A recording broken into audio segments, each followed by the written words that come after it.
पूर्णिमा के दिन चावल का एक आखा दाना जानते हो, पूरा खंडित चावल नहीं, कितना चावल, एक दाना चावल का शंकर भगवान के शिवलिंग पर समर्पित करिए। एक बेलपत्र जिसका डंडी का मुख अपनी ओर हो, जहां से चावल चढ़ाया है, उस चावल के ऊपर अपनी कामना कर कर रख दीजिए और चंद्रमौली भगवान का स्मरण करिए। कौन से भगवान? शंकर भगवान का सर्वश्रेष्ठ सुंदर नाम है चंद्रमौली। चंद्रमौली भगवान का स्मरण करिए, अपनी कामना कर कर बेलपत्र समर्पित कर कर शिव जी पर एक लोटा पानी, एक जल पात्र समर्पित करो, कलश से जल चढ़ा दीजिए, नैनों में वो जल लगाकर अपनी कामना कर कर वापिस घर को आइए। अगली शरद पूर्णिमा आएगी, जो कामना करी है मेरा चंद्रमौली भोलेनाथ उसे पूर्ण कर ही देगा। शिव उपासना के लिए जितनी 12 महीने में पूर्णिमा पड़ती है, एक एक पूर्णिमा का व्याख्यान वर्णन करेंगे। आज तो कथा का महत्तम दिवस है, पहला दिवस है, तो हम उसको महत्व समझें कि पूर्णिमा का महत्व क्या है, हम उसका महत्व समझें कि शंकर और चंद्र का रिश्ता क्या है, संबंध क्या है।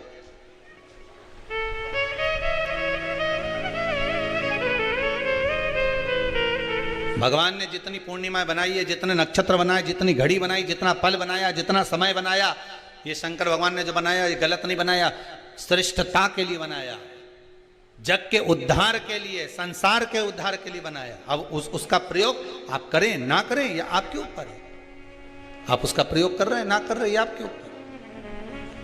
पर लास्ट वाला है, सावन का आखिरी सोमवार हो, जो लोटा जल का लेकर जा रहे हो उसमें थोड़ा सा इत्र, अगर इत्र नहीं हो तो गुलाब की पंखरी नहीं हो तो कोई फूल की पत्ती उस जल में बाबा को समर्पित, इत्र हो तो ज्यादा अच्छा। आखिरी सोमवार को या हो उसमें थोड़ा सा इत्र, अगर इत्र नहीं हो तो गुलाब की पंखरी नहीं हो तो कोई फूल की पत्ती उस जल में बाबा को समर्पित, इत्र हो तो ज्यादा अच्छा। आखिरी सोमवार को या सावन महीने का आखिरी दिन आप शिव को जब 2 लोटा जल चढ़ाएं तो उसमें इत्र का भाव रखकर, कामना कर कर, त्र्यंबकेश्वर बाबा का स्मरण कर कर और महामृत्युंजय मंत्र को जपते हुए। कौन सा मंत्र? ये वेद का बड़ा सुंदर मंत्र है, इसको चिल्लाकर नहीं बोला जाता, महामृत्युंजय मंत्र का स्मरण करके। और अगर महामृत्युंजय मंत्र याद नहीं हो तो पंचाक्षर मंत्र नमः शिवाय, पंचाक्षर का स्मरण नहीं रहे तो सदाक्षर ओम नमः शिवाय, सदाक्षर का स्मरण नहीं हो तो श्री शिवाय नमस्तुभ्यम।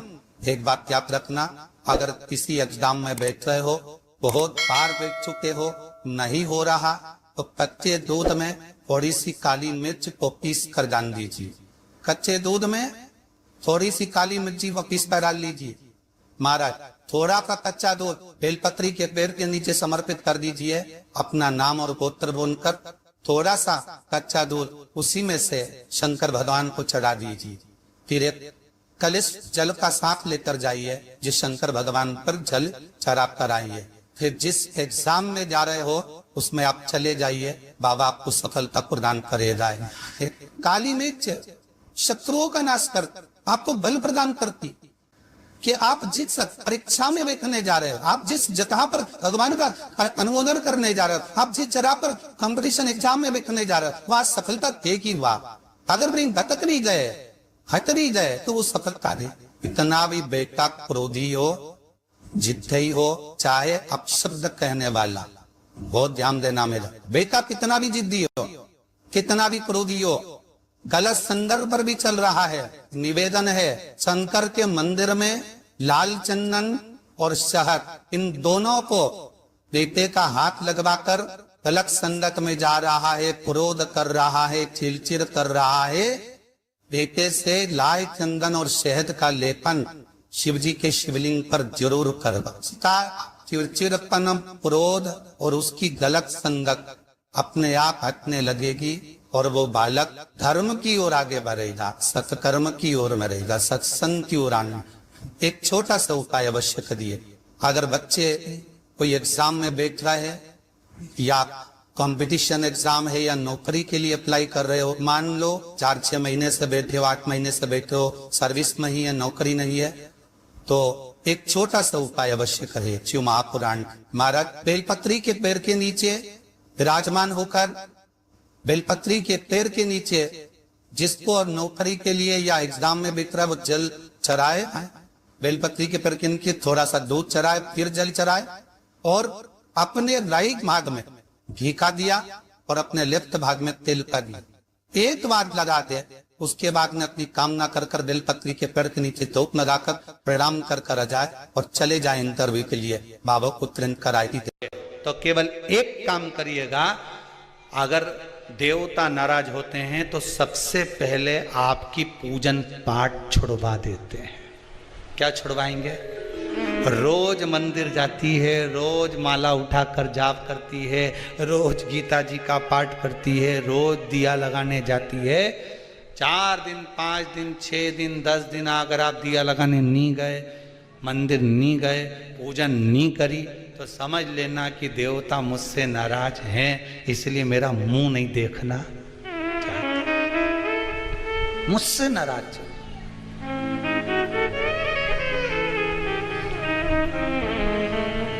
लक्ष्मी नहीं आ रही घर में, देवता नाराज है? नहीं नहीं नहीं, लक्ष्मी नहीं आ रही उसके लिए देवता नाराज नहीं है। लक्ष्मी नहीं आ रही उसके कारण तुम्हारा अहंकार है। भगवान ने जब दिया था उसको सत्कर्म में नहीं लगाया था। एक शंकर की आराधना करी, बालू रेत का शिवलिंग का निर्माण कराया महाराज जी। शिव महापुराण की कथा में आता है, देवराज नाम का ब्राह्मण जो गलत कर्म करता था, चोरी करता था, शरीर में ताप पड़ने के बाद में जब वो शंकर के मंदिर में जाकर कथा सुना और थोड़ी सी कथा सुनकर बाहर निकला तो उसको केवल कथा का एक तत्व उसके जीवन में उतर गया था, अंश मात्र उसके जीवन में उतर गया था, उसको परमात्मा मिल गया था, अंश मात्र। बिंदुक की धर्मपत्नी चंचुला देवी बार बार कथा में आया, पार्वती जी ने उससे शिव महापुराण की कथा करवाई। क्या करती थी वो चंचुला? काशी में जाकर उसने करा क्या था? पति के जाने के बाद बिंदुक जो पानी में डूबकर मर गया, प्रेत योनि में चला गया। पहले भी कथा में कहा, पानी में डूबकर मरा हुआ व्यक्ति, सर्प के डसे से मरा हुआ व्यक्ति और स्त्री के हाथ से या स्त्री के चक्कर में मरा हुआ व्यक्ति ना तो देव योनि में जाता है, ना तो बैकुंठ जाता है, ना नरक जाता है। वो तो बीच का प्रेत बनकर भटकता रहता है, उसकी गति नहीं होती, उसका मोक्ष नहीं होता।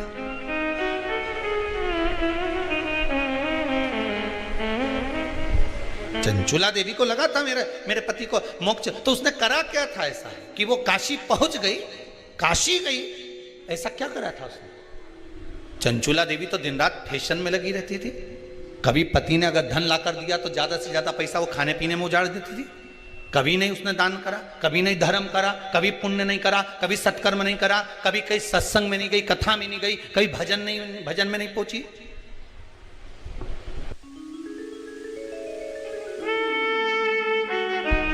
फिर उसने करा क्या?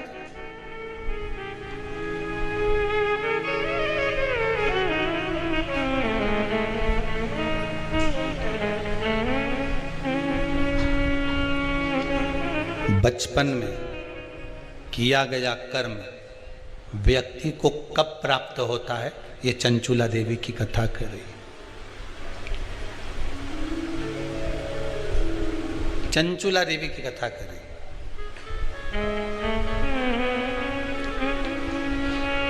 चंचुला देवी की मां भोजन का जब निर्माण करती थी,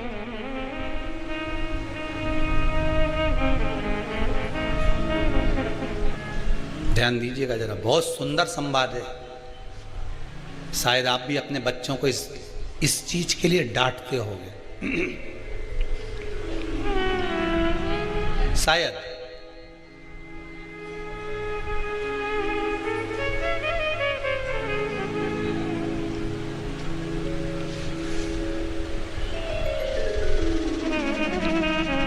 बचपन का किया हुआ पुण्य चंचुला देवी के कहां काम आया वो देखिए। पुण्य नहीं करा था चंचुला देवी ने, वहां तो खेल करा था।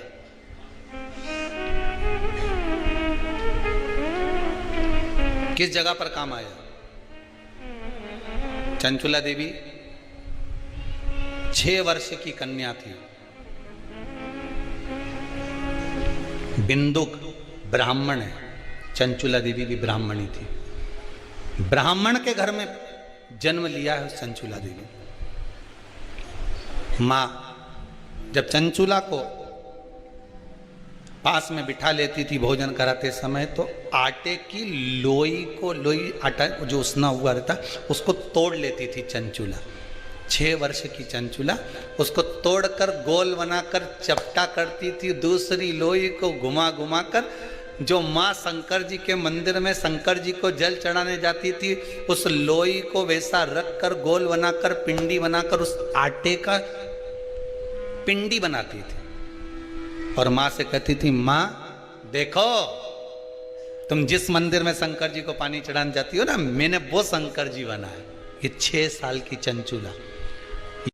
Home is the only place where you truly तीर्थ 12 ज्योतिर्लिंग तीर्थ स्थान में गंगा के घाट पर, हम तो ये तक कहेंगे कि कुबेरेश्वर धाम तक वही पहुंचता है जिसका थोड़ा ना थोड़ा पुण्य प्रकट हुआ होगा, नहीं तो जा ही नहीं सकता।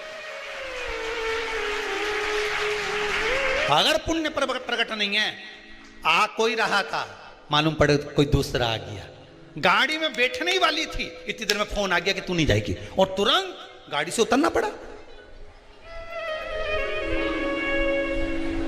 टिकट हो गया, जाना था तुझको, पहुंच गया दूसरा। सोचो कारण क्या हुआ होगा। आखिर कैसे काशी पहुंच गई? पति के जाने के बाद, पति जब था तब तो काशी नहीं गई चंचुला, कभी आनंदवन नहीं गई चंचुला, पर आज काशी कैसे पहुंच गई चंचुला? कारण क्या था चंचुला का? ये आज का कारण नहीं है। चंचुला जब 6 साल की थी, आटे की लोइयों को शंकर की आकृति बना देती थी। भले उसने भजन नहीं करा, भले उसने पुण्य नहीं करा, नाम नहीं जपा, पर आकृति तो बनाई है, निर्मित तो करा है।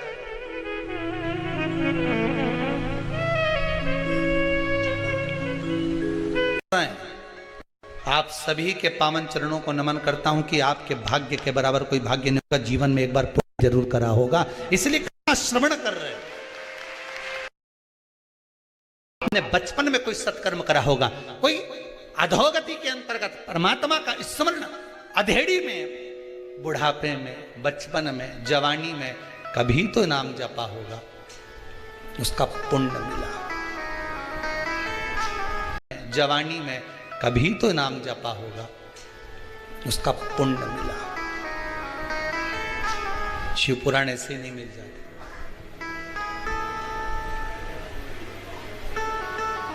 कहां पहले लोग गांव की कथा हो रही है।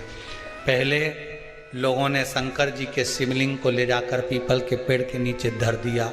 कोई ने कह दिया शंकर जी के मत पूछो, सब उठा उठा के धरिया है। अब सब पीपल के पेड़ के नीचे से वापिस शंकर जी घर लिया है।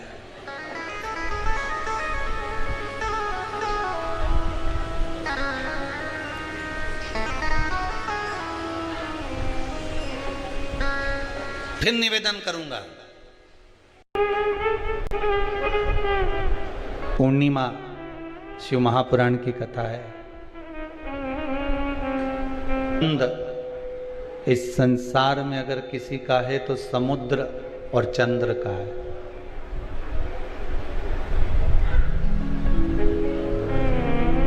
दुनिया का सबसे सुंदर संबंध है चंद्र और समुद्र का। चंद्रमा घटता है तो समुद्र की लहरें भी घटती है, ज्वार और भाटा। चंद्रमा यदि घट रहा है तो उस समुद्र की लहरें भी घट रही है। चंद्रमा यदि बढ़ रहा है तो समुद्र की लहरें भी बढ़ रही। कितना सुंदर संबंध होगा। चंद्रमा को घटता हुआ देखा तो समुद्र की लहरें घट गई, चंद्रमा को बढ़ता हुआ देखा तो समुद्र की लहरें बढ़ गई। अर्थात शिव महापुराण की कथा कहती है, श्रीमद् भागवत पुराण कहती है कि महाराज समुद्र जैसी गंभीरता, समुद्र जैसा प्रभाव, समुद्र जैसा भाव आपके भीतर होना चाहिए। सुंदरता इतनी है, इतनी सुंदर चंद्रदेव स्वयं इतने अभिमानित हो गए कि अपने गुरु की धर्म पत्नी तक को निगाह में, दृष्टि में भर लिया। अहंकार,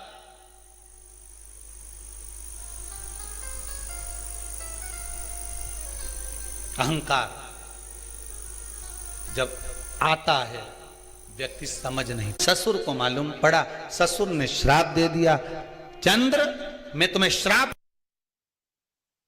तुम्हारी काया गलने लगे, गिरने लगे, वो काया का रोग तुमको होगा। बस कारण यही शिव महापुराण की कथा कहती है, जिस चीज का तुम्हारे को अहंकार होगा, जिस चीज का तुमको अभिमान होगा, सबसे पहले वही है। तो केवल एक काम करिएगा, अगर देवता नाराज होते हैं तो सबसे पहले आपकी पूजन पाठ छुड़वा देते हैं।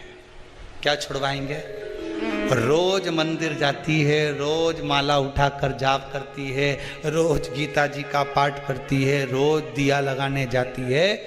4 दिन 5 दिन 6 दिन 10 दिन अगर आप दिया लगाने नहीं गए, मंदिर नहीं गए, पूजन नहीं करी, तो समझ लेना कि देवता मुझसे नाराज हैं, इसलिए मेरा मुंह नहीं देखना, मुझसे नाराज।